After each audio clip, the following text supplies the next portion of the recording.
Para suster, Bapak Ibu Saudara-saudari, saya menemukan parian, ya mungkin namanya parian. Kata-katanya begini, tahu bakso pusatnya di Ungaran, ya. Rasanya enak senantiasa bikin rindu. Teruslah menyuarakan kebenaran agar hati dan hidup damai selalu. Ini parian ya, peribahasa apa parian ya? Tahu bakso pusatnya di Ungaran, rasanya enak senantiasa bikin rindu. Teruslah menyuarakan kebenaran agar hati dan hidup damai selalu. Iya, varian. Saya ambil ini karena nemu ini. Yang saya tertarik itu soal teruslah menyuarakan kebenaran. Pertanyaannya, kebenaran yang mana? Kebenarannya ada dalam isi sabda. Tapi saya berangkat dari ada pitutur atau ya bukan parian ini, mungkin lebih pada pitutur.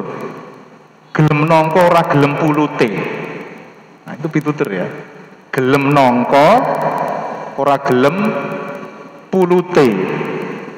Mau nangka tetapi tidak mau getahnya. Artinya banyak orang mau cari enaknya tetapi tidak mau memikul yang sulit-sulit. Intinya begitulah. Dan ini pas dengan isi sabda pada yang kita dengarkan, diperdengarkan kepada kita petang ini. Soal salib ya. Soal salib, di mana para murid mengira Yesus itu pada zamannya ya, para murid pada zaman ya para rasul sekitar hidup bersama Yesus, para murid 12 murid itu. Mereka mengira Yesus datang itu sebagai raja duniawi, di mana para rasul bisa mendapatkan kedudukan, posisi yang enak di masyarakat nantinya karena Yesus terkenal. Para murid masih ada dalam situasi seperti itu. Mereka lupa kalau Yesus itu harus mikul salib.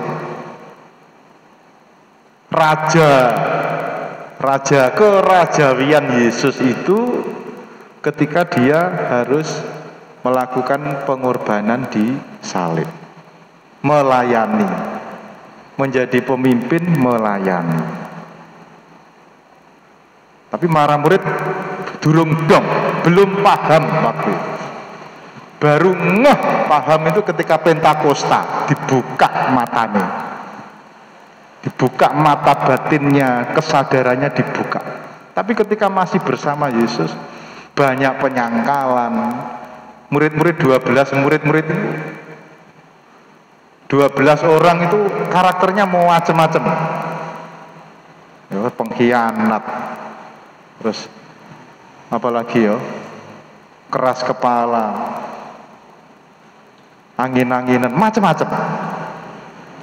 Orang itu Yudas Zelot, dia pemberontak, artinya Zelot, golongan Zelot, seperti kayak tentara awam.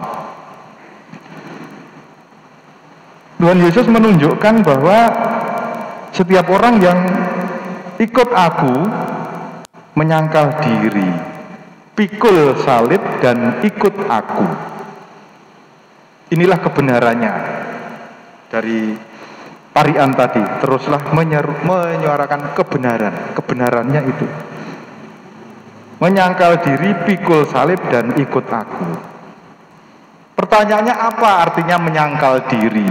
Dalam arti apa? Menyangkal diri dimaknai mengosongkan diri dari pikiran. Menyangkal diri dimaknai dengan membuang perasaan atau ego supaya mau diisi dengan semangat baru, atau bahasa rohaninya semangat ilahi. Pikul salib adalah konsekuensi akibat hidup beriman, bukan hanya ngerti sabda Tuhan, namun juga ikut taat pada kehendak Tuhan, meskipun harus soro, menderita. Maka itu terus-menerus diserukan, diperdengarkan kepada kita sekalian. Beberapa hari yang lalu ada yang sempat cerita kepada saya, waduh Romo, moga-moga kita mau doa Romo, ya kita doa bareng Pak. Saya bilang, ada apa Pak? Wah ini moga-moga kehidupan ekonomi mulai membaik, karena modalnya mulai menipis. Ya, modal untuk karena turun-turun kan kesuwen nih, so amblek drastis.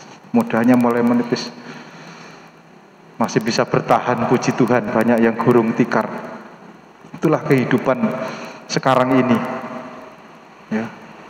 Saya mencoba ya, kalau kehidupan panjenengan Anda semua yang swasta itu pasti juga panas pikirannya. Kalau modal hitung-hitungan stok modalnya sudah mulai menipis, wah, harus siap plan A, plan B, bahkan plan C, plan D. Dan itu bisa dimaknai sebagai ya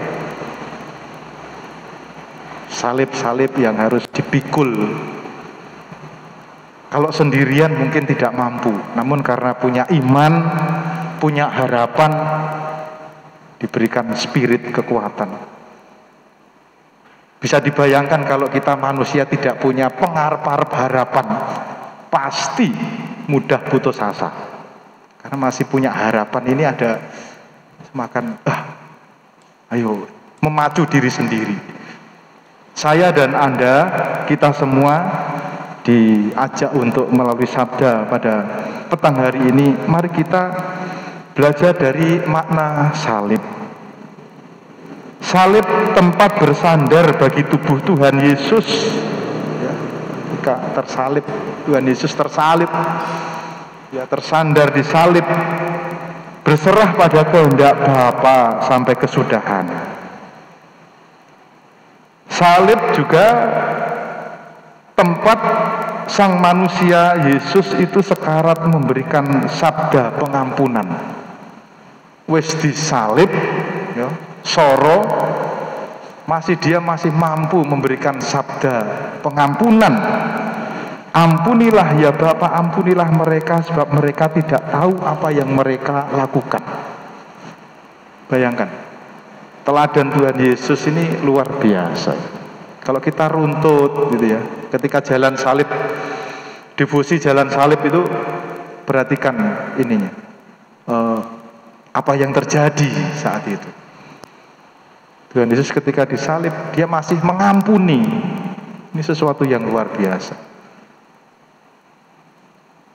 Berikan ajaran kepada kita. Puncak salib adalah Tuhan Yesus berserah secara tuntas dengan kata-kata, ya Bapa, ke dalam tanganmu ku serahkan nyawa. Wes habis-habisan. Salib itu sebagai simbol kehidupan. Cinta entek-entekan itu salib, habis-habisan. Di Anda semua, kita kalau sudah merasakan namanya mengasihi, ngerti, rekosone, berkorban, ngerti, mengalami betul ya, mikul salib mampu melewati, karena kita diberikan berkat dan pengalaman hidup beda-beda, kita bisa melewati itu. Wah, di hati itu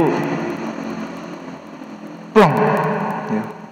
Ketika masih pikul itu abot memang, tapi ketika sudah mampu melewati, terus melihat ke belakang, oh yo, aku kok mampu yo, ada Tuhan bersama berjuang, meskipun tertatih-tatih namun mampu.